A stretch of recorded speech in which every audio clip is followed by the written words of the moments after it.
Да, секогаш интересно интро и зад камери со нашите гости и денешните соговорници. Секако ќе гледате дел од разговорот и вие гледачите.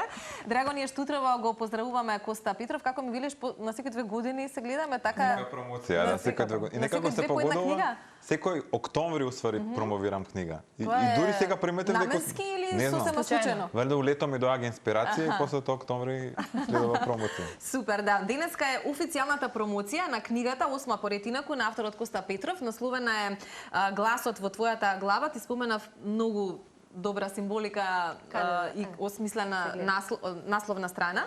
Веројатно ќе ни кажеш и кој тоа го правел.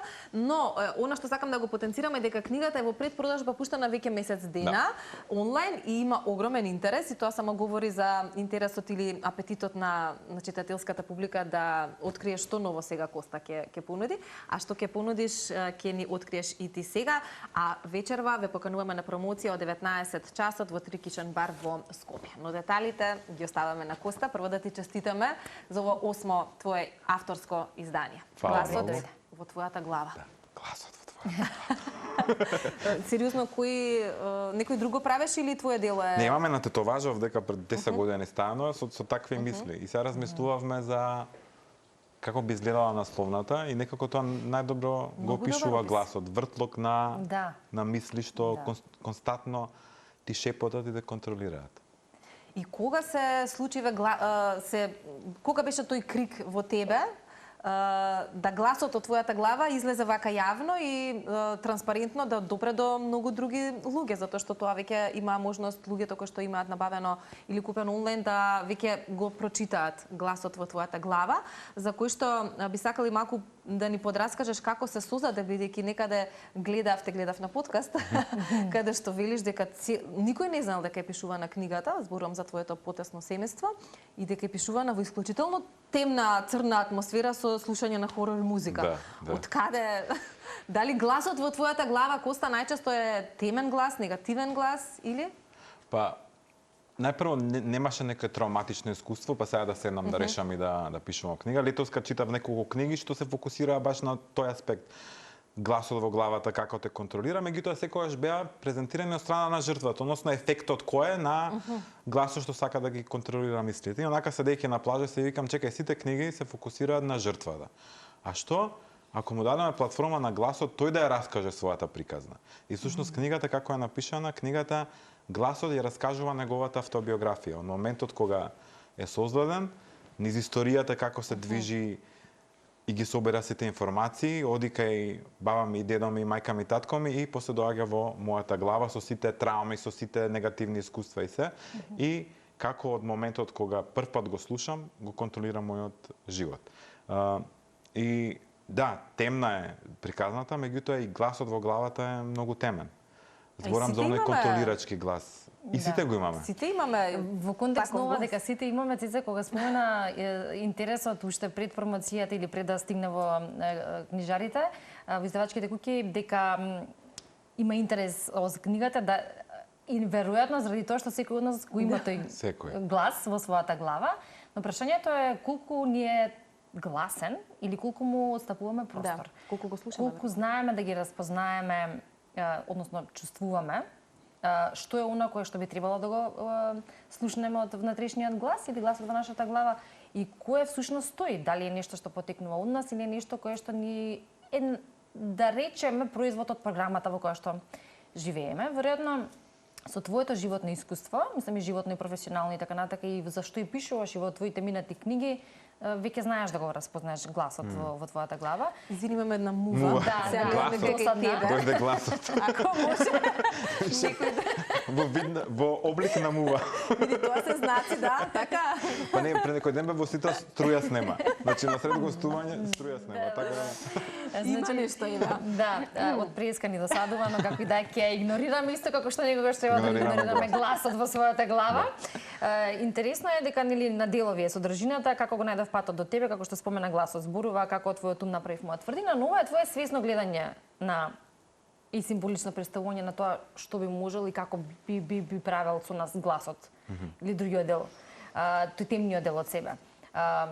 Интересно е да еви на нашите гледачи, по иначе читателската публика, верувам преку содржината, да се направи една дистинкција на тоа кога и како и на кој начин треба да го распознаеме гласот, кој што потекнува од таа темна страна и што е она што треба да го следиме, а што не. Секој за себе најдобро знае, но многу често знаеме да потпаднеме по тој и никако да изгубиме контролата, а со тоа веројатно и контролата во одредени области од животот. Да. Види, гласот во својата основна функција, изборам уште од првите земници, значи од кога настанува човекот, имал многу позитивен карактер. Значи служел да не заштити, да не чува од опасност. Како што се развива човештвото, како што се развива нашиот ум и така натаму, така се развива и гласот, односно од таа некаква заштитничка форма преоѓа во контролирачка форма. И како што се развиваат технологиите и така натаму, станува се помоќен и помоќен. Ова е приказна за контролирачкиот глас.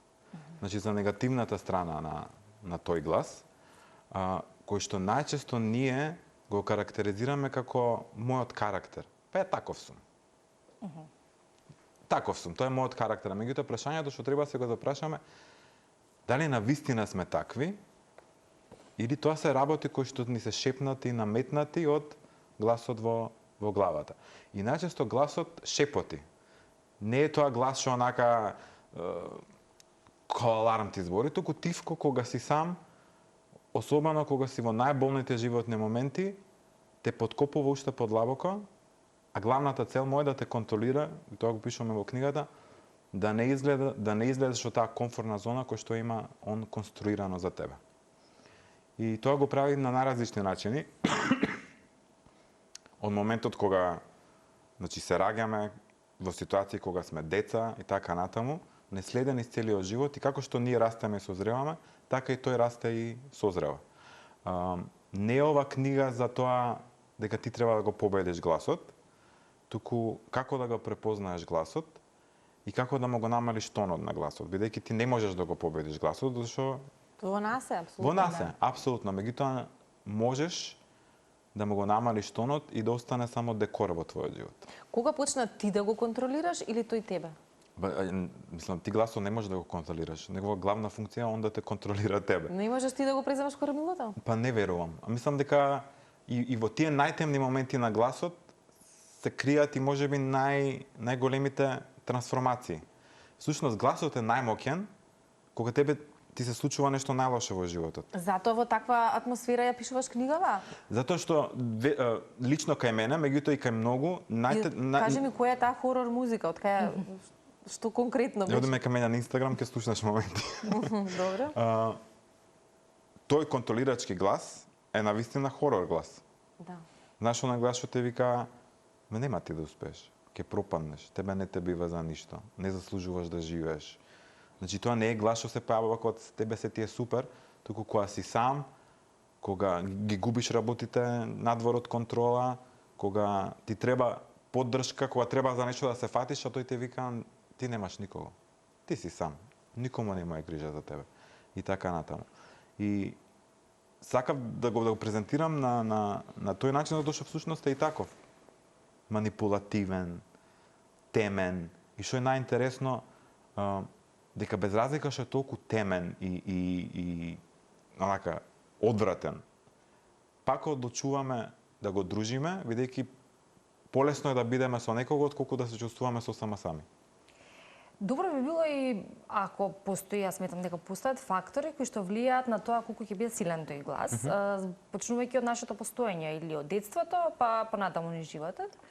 Веројатно низ животот постојат улоги во нашето обкружување, дали се тоа родителите, дали се тоа пријателите кои се стекнуваат во животот, кои некако можеби би биле фактори или влијателни за тоа како понатака ние би ја чувствувале силината или јачината на тој глас во себе. Повторно ќе речеме во однос на начинот на живот, начинот на воспитување, она со кој што сме се соочувале во текот на животот, претежно тоа се така да речеме предизвикувачки ситуации кои што само ја засилувале го засилувале тој глас, и додека не се освестиме, затоа што едно да бидеш свесен и да знаеш дека токму тој глас говори, а друго е да бидеш несвесен и едноставно така да го живееш животот, кажувајќи го она, односно правејќи го она кој што ти го кажува. Тој внатрешен глас. Само еден дел од тоа кој што е во книгата, како од тебе направив експерт за изговори, зашто го извадив ова како дел, заради тоа што ние некако многу сме склони кон изговори, кога треба да направиме нешто за себе, кога сакаме нешто или имаме желба, а сепак прво е изговорот. Знаеш ли во што друго сум навистина добар, во тоа да ги обвинувам другите за се што ти се случува во животот. Да, баш се, ова говори нели гласот, и нема потреба да ми се заблагодаруваш, го правам тоа од срце, како чисто мал дел, иако има многу. Се најдеш. Да, значи ова е свесно гледање на тоа што ни прави гласот во нашата глава, и тука ќе го споменеме и стравот. Факт е дека тоа е се преку призмата на страв, така. Па стравот е оружје на гласот. Значи стравот, паничните напади, анксиозното, тоа е цел арсенал, минатото наше.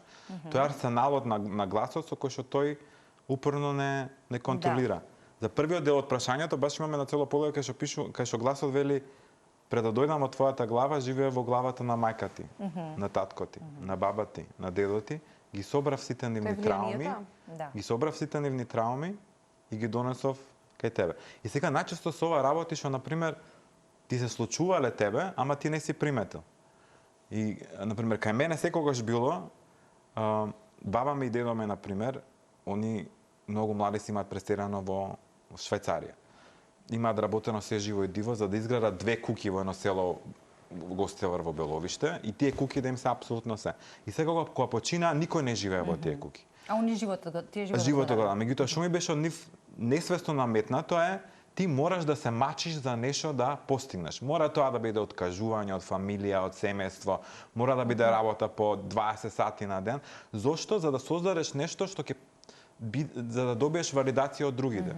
И сега ја тоа никогаш на тој начин не сум го размислувал, туку секогаш било баба ми и дедо ми мако трпно работеле да создадат нешто. Да, мако трпно работеле да создадат нешто, меѓутоа која е цената на сето тоа и што останува после нив. И има такви мал милион ситуации кои што ние ги земаме здраво за готово. На пример, сега со еден другар са бајле се зезав за промоцијава. Ми вика: како се осеќаш? Викам: као прво одделение кога славев роден ден и дали ќе ти дојдат луѓе на роден ден. Значи тоа се така некои чувства ти што ги несвесно ги носиш, а те дефинира. Па не е тоа некоја траума, затоа што траума би требало тој момент некаков негативен елемент. Меѓутоа некои верување, некои постапки што несвесно ние ги прифаќаш и се викаш: па такви сме. А кај мене у фамилија сите сме вакви. Кај мене у фамилија секогаш било вака и така натаму. И затоа клучното прашање кога ќе кажеш ваков сум, дали навистина си таков? И колку тоа ти е наметнато? И што можеш да смениш? Да, некои работи можеби, да. На крај и во животот и све се сведува на развивање на некаква свест. Да, Куса, ова е на некој начин автобиографска книга? Не, ова е автобиографија на гласот во твојата глава. Добро, на гласот.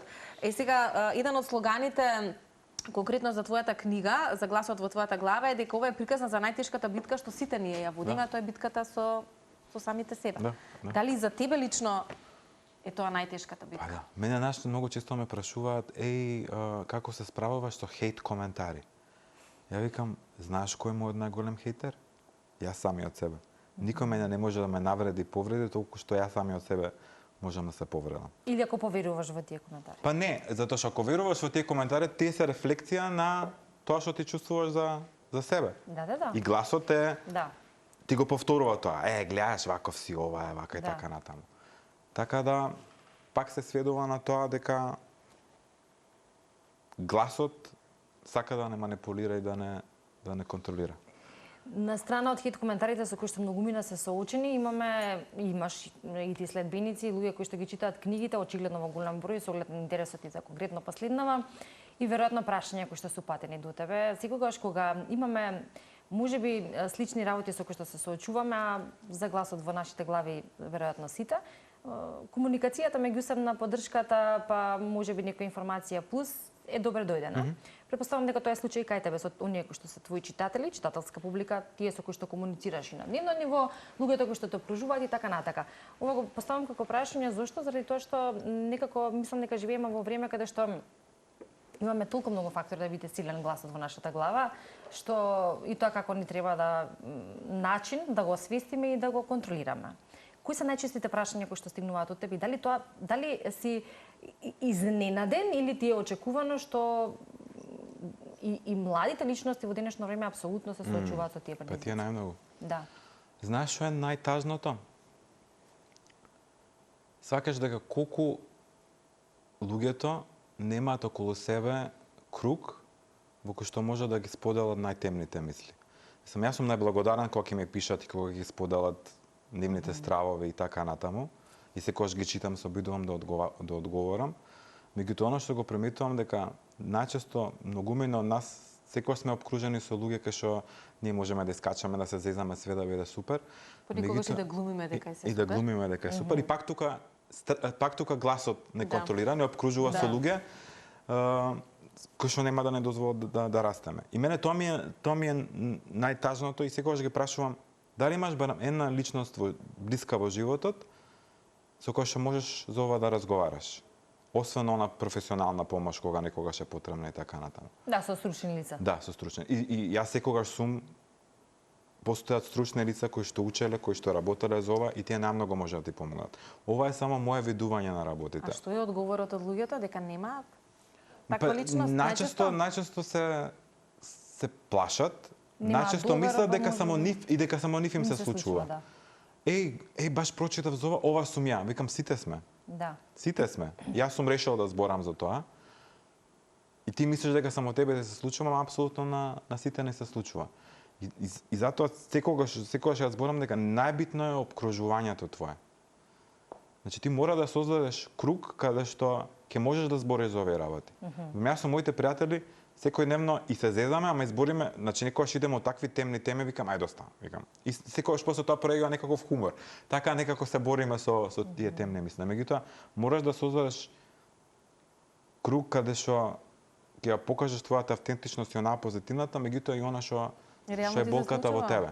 Затоа што ако ти можеш пред странец да се отвориш, тогаш можеш да се отвориш и кон луѓето околу тебе, се надам дека ги имаш тие луѓе, и да се обидеш да го пронајдеш тој пат до некаква си трансформација. И тоа не е пат со точка. Ја не викам сега го победив гласот, сега ја ова ќе правам и така натаму, туку видување на како ги гледам ја работите. Од моја гледна точка и од тоа што ја сум го доживеал, проживеал и така натаму. Коста ја напиша во еден здив, затоа што велиш Не. обично лето па добиваш инспирација, па октомври некаде книга. Краток беше периодот или си пишуваше во етапи? Па ја ќе полудев ако ја напишам во 2-3 дена. Ја мислам дека така на брзина и се ќе излезе од тебе. Не. Значи ова е едно 2-3 месеци ја пишував. Па добро, тоа за мене е брзо. Не, обично ги пишувам книгите за 10 дена, ми доаѓа мене овака инспирација, седнувам и не станувам дека ќе пишувам. Не, оваа беше плюс сакам маца повеќе да истражувам, значи и од психолошки аспект гласот како не манипулира, кои му се цаките, финтите и така натаму. Меѓутоа не долго ја пишував и беше многу темна. Ја завршив темна книгата, реков вака ќе заврши. Не сака воопшто да има светлина. Нема среќен крај.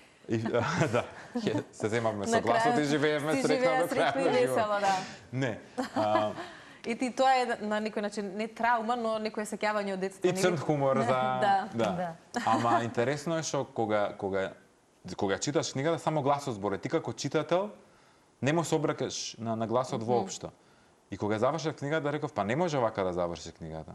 Значи ти како читател сам можеш да се вклучиш во разговорот. Колку пати ја препрочитуваш пред? Еднаш, не. Еднаш? Не. Да, мислам ја пишувам книгата, ја завршувам, ја праќам на лектор, лекторот ми ја праќа назад да видиме дали е се окей толку.